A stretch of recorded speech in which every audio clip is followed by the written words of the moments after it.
estou aqui com ela, a psicóloga Raquel Costa, minha amiga, essa doutora que tem vários títulos aí, é pastora, é cantora, mas hoje em especial ela veio trazer aí orientações para nós responsáveis e também para os filhotes. Ela vai falar um pouquinho já dessa temática, de alguns problemas que estão causando e de soluções também. Então, muito bem-vinda, Raquel Costa, ao nosso programa. Oi, gente. Obrigada. Fica à vontade. A criação, de uma certa forma, precisa ser terceirizada por conta da demanda para se manter um status, para se manter ali a abrangência dentro do lar, né, para suprir as necessidades do lar e às vezes até para suprir a questão da criança em si. Hoje os pais envolvem as crianças em muitas atividades, né? E acabam camuflando o básico, o mínimo que a criança espera. Até porque a criança nem tem cognição para entender que tudo aquilo que os pais estão oferecendo é o que ela precisa. Né? A cognição da criança entende que o que ela precisa é essa proximidade, esse acolhimento, esse calor humano. Né? É o que a criança espera, porque é o que ela aprende desde quando nasce. A primeira coisa que a criança aprende é o quê? O colo. Então ela cresce com essa demanda, com a necessidade de calor humano, com a necessidade de proximidade, de estar junto, né? E antigamente, a criança mesmo já saindo do colo, o pai ia trabalhar, a mãe ia trabalhar, mas a criança ia junto, né? De alguma forma a criança estava ali envolvida, ou estava muito próximo em algum aspecto. Hoje não. Hoje os pais saem para um canto, a criança fica em outro. Às vezes tem que dividir as crianças, uma está na escola, outra está com os avós, uma está com um tio, está com um amigo conhecido. Então essa demanda gera uma camuflagem emocional para os pais, né? E a criança se sente perdida ali. Peraí, ela não tem uma referência. Porque de um lado o pai, o responsável, a mãe está dizendo assim, eu tô trabalhando, ralando para dar o melhor pro meu filho. Exatamente. Aí do lado de lá o filho tá assim, mas o melhor para mim é você aqui. Colo aqui. Não posso olhar para trás mais e ficar me lamentando, mas era antigamente era diferente. Era diferente. Exatamente. Até porque não tem como a gente ensinar as crianças de hoje da mesma forma como nós fomos ensinados. A estrutura é outra, o ambiente é outro, o olhar é outro, né? A maneira hoje de se comunicar é totalmente diferente. A gente veio pelas carinhas, né, que hoje nos representam. Naquela época a gente não tinha essa oportunidade, né? Hoje a comunicação pelas redes sociais, eu faço atendimentos online também. E é o tipo de situação que antigamente eu tinha um certo preconceito.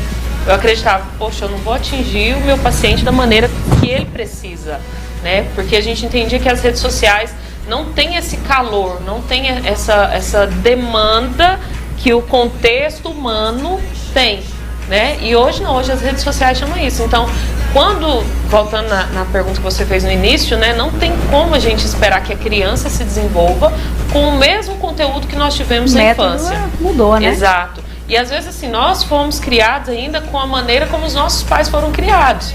E a gente precisa, né, voltando um pouco para a Bíblia, quando a gente fala ali na Bíblia a respeito de ensinar a criança com a vara, se a gente for na íntegra da palavra, a vara naquela época significava autoridade. Uau. Não era só descer a vara, exatamente. Então, a autoridade, a sua autoridade é um ponto de referência para a criança. Então, a maneira como você se posta, a maneira como você se coloca diante da situação é o que vai direcionar aquilo que a criança está recebendo. Eu falo que hoje em dia, nós, a geração deste século, está vivendo uma dádiva que os nossos pais e avós não tiveram esse privilégio, que é o conhecimento às claras. Está bem aí para quem quiser, né? Então, o conhecimento está bem aí, está na mão. Então, ou seja, nós viemos aqui no programa hoje, a gente facilitar. Nós viemos aqui trazer o pulo do gato para você, o atalho, um conhecimento rápido, mas isso que nós vamos passar aqui é o hoje, é o agora. E aí, você precisa continuar, nós precisamos, porque já está mais claro do que nunca. Que agora é necessário que haja mesmo uma unidade entre Estado, família, que isso já era um dever aí de muito tempo, mas eu confesso por mim, eu ficava naquela assim, pego meu filho, deixo na escola, pronto, tranquilo, vai voltar para casa, já vai voltar sabendo ler e tá tudo certo. Aí a pandemia chegou e me mostrou uma realidade que foi cruel, né? Do ano passado para cá eu tive que virar professora porque só o trabalho online não estava sendo satisfatório. Você precisa estimulá-la. Ela não está frequentando presencial uma escola, mas você pode fazer isso na sua casa. Mas, Denise, eu não sou pedagoga, não estou preparada para isso. É possível? É possível. É mais difícil? É. É a realidade que nós estamos vivendo. Existe uma dificuldade muito grande da parte dos pais. Mas você precisa entender que a alfabetização ela é diferente de letramento. O letramento, ele se dá para a vida inteira. Sua criança, ela anda na rua, ela vê um outdoor, ela está se inserindo nesse mundo da alfabetização. E o processo de alfabetização, ele tem começo, meio e fim. Então, se essa criança tem aproximadamente 6, 7 anos, 5 anos, ela está em processo. Ainda há tempo. O que tem acontecido muito são pais desesperados, se culpando, se martirizando, porque eles não conseguem ver o resultado rapidamente, instantaneamente. E não é assim. É um processo, o processo é lento, o processo, querendo ou não, ele é rotina, é se criar uma rotina. Então, a primeira dica que eu quero dar para essa mãe... Pelo amor de Deus, que eu também tô pegando aí. Ela precisa criar uma rotina de estudo para sua criança. Porque a criança, ela estuda na escola, fixa em casa, quando ela está indo para a escola. Mas hoje a criança só está em casa. Então, essa rotina, ela precisa ser fielmente cumprida. Principalmente a criança, igual a minha filha, ano passado, ela estava em processo de alfabetização. Então, é o estímulo. O estímulo. E o conhecimento tá aí. A gente veio aqui para despertar, para orientar vocês. Vá, pesquise, porque tem. Agora, você falou algo muito interessante aí. Ou seja, o cognitivo da criança já está em andamento para aquilo. Então, se você está fazendo a sua parte, preste bem atenção nisso. Você que é pai, mãe, responsável por alguma criança. Você está fazendo a sua parte, você está estimulando corretamente, você está dedicando tempo e ainda assim essa criança está com algum déficit de atenção. Vale a pena o pai e a mãe se atentar para isso e procurar um procedimento psicológico, doutora? Sim, com certeza. E é interessante você falar isso porque a gente precisa ter uma clareza da diferença entre um transtorno e a dificuldade de aprendizagem. Porque a dificuldade de aprendizagem, ela se dá por situações, né? As situações vividas podem gerar dificuldade de aprendizagem.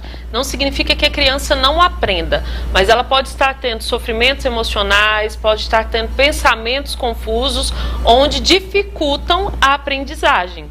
E já o transtorno de aprendizagem, não. O desenvolvimento dela, né, assim como a Denise acabou de falar, o desenvolvimento dela natural vai acontecer naturalmente, independente do tempo que é gasto ali de aplicação, de ensino. Mas dentro do transtorno, não. A criança já tem um processo mais dificultoso. Tanto o profissional, o professor, o pedagogo, acredito que a Denise já tenha passado por isso, vai notar isso com facilidade, quanto os pais. Então, no processo comum, as crianças de 7 anos, elas aprendem tais questões com aquela idade. Passou daquela idade, a criança não consegue alcançar, então pode ter alguma coisa envolvida. Então, a gente precisa procurar uma ajuda profissional. Doutora, mês de maio, nós vamos voltar aqui com uma temática totalmente abrangente para as mães, viu? Mês de maio é mês das mães aqui. Mês do alívio materno. Então, veja bem, fecha aqui em mim, produção, que eu vou dar um recadinho para as mães que estão nos assistindo. A mãe Elisa está perguntando assim, doutora, eu tenho 3 filhos menores, um de 3 anos, um de 7 e um de 10. Eles ficam avó porque eu tenho que trabalhar. E percebi que durante essa pandemia eles estão mais agressivos. O que eu posso fazer para melhorar esse comportamento deles? Então, isso acontece com muitas pessoas, né, nesse momento.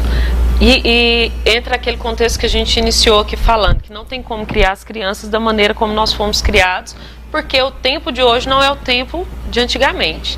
E se está com os avós, provavelmente os avós vão estar passando por aquele processo. Eu não pude desfrutar isso com os meus filhos, então agora eu posso desfrutar com os meus netos. Então os netos acabam tendo uma liberdade maior do que nós daríamos como como pais.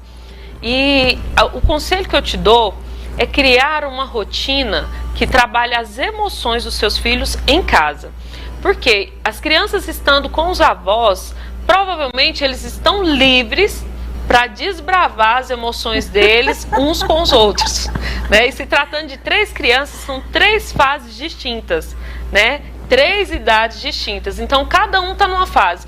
O mais velho deve estar se achando o adulto, o adolescente. O do meio está no meio do caminho. Tem hora que ele é adulto, tem hora que ele é infantil demais. E o mais novo, ele está se descobrindo. Então ele vai imitar os outros 2. Então a limitação dele vai de acordo com o que os irmãos oferecem. Automaticamente, nessa descoberta, eles vão se afrontar. Porque ao mesmo tempo que eu quero imitar, eu quero mostrar que eu também sou capaz.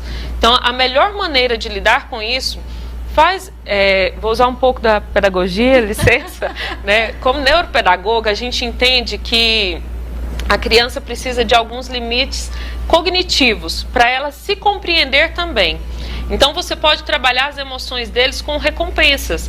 Então você primeiro mostra o que você espera deles, fala com eles, mostra vídeos que explicam o tipo de comportamento que você espera, conversa com a sua mãe, ela tem que ter consciência de que você também está tentando trabalhar isso com eles, e após conversar com eles você cria uma tabela de rotina emocional, onde você pode usar inclusive o exemplo aqui do nosso fundo para trabalhar com as crianças, o que eles estão sentindo naquele dia. Como que você acordou hoje? Coloca lá a carinha que te define hoje. Aí vamos supor que ele acordou nervoso. Licença, se eu entregar uma carinha dessa pro meu filho Davi, tem algum entediado? Tem. Ele tá falando, eu também tô entediado. E olha que tem. Mas é porque de manhã, quando a criança acorda, você já direciona a emoção dela. Na hora que ela acorda, se você percebe que a criança acordou nervosa e você já chega, parece que você já acordou nervoso hoje. O que a gente pode fazer para trabalhar esse nervosismo? Vamos pensar agora? Porque no decorrer do dia, se você ficar nervoso assim, você vai perder uma série de situações, você não vai viver uma série de coisas boas para desfrutar. Então, se no início do dia você já joga isso para a criança se perceber, se compreender, ele vai passar o restante do dia tentando lutar contra aquela emoção. Tentando lutar, porque a criança ela não tem um limite emocional. Ela está se descobrindo, entende? Você tem 3 fases diferentes. Um já pode ter se descoberto e ele quer manter para não perder a vez ali com os irmãos. E o outro ainda está em fase de descobrir. Ele tem 2 exemplos que podem ser muito parecidos ou totalmente diferentes. Então gera uma confusão emocional. E se você direcionar no primeiro momento do dia, a hora que você acorda com eles, nem que você acorde uns 10 minutinhos antes e senta com cada um individualmente, você tem ali um direcionamento do restante do dia. Quando chegar no fim do dia, você vai de novo na tabelinha e fala, e aí, qual rostinho você tem agora? Você caminhou até qual expressão para te definir? E a criança vai percebendo as emoções ali, ela vai se descobrindo. Com o tempo, ela vai perceber que ela não precisa jogar no irmão aquilo que aflige ela. E nem mesmo na mãe, porque a criança, às vezes, ela responde na impulsividade, porque ela não tem aquele limite. Então, às vezes, ela desconta até em você, ou na avó, né? Vai crescendo uma criança arredia, uma criança de palavras duras. Uma maneira certa da mãe, né, trazer para fora esse sentimento sem que seja jogado para os outros, né? Exato, peguei direcionar, né? Mas eu quero que vocês deixem aqui o finalmente, a cereja do bolo, dicas práticas, objetivas.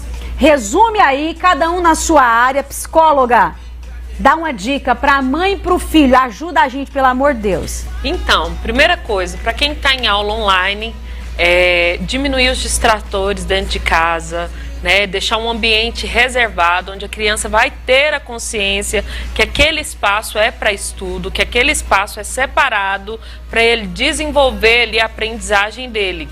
E dentro desse espaço, tirar situações onde deixe muito fácil para ele acesso a uma televisão, a um brinquedo, a um irmão ou um primo, um coleguinha que esteja, que tem casa, tem muita gente envolvida.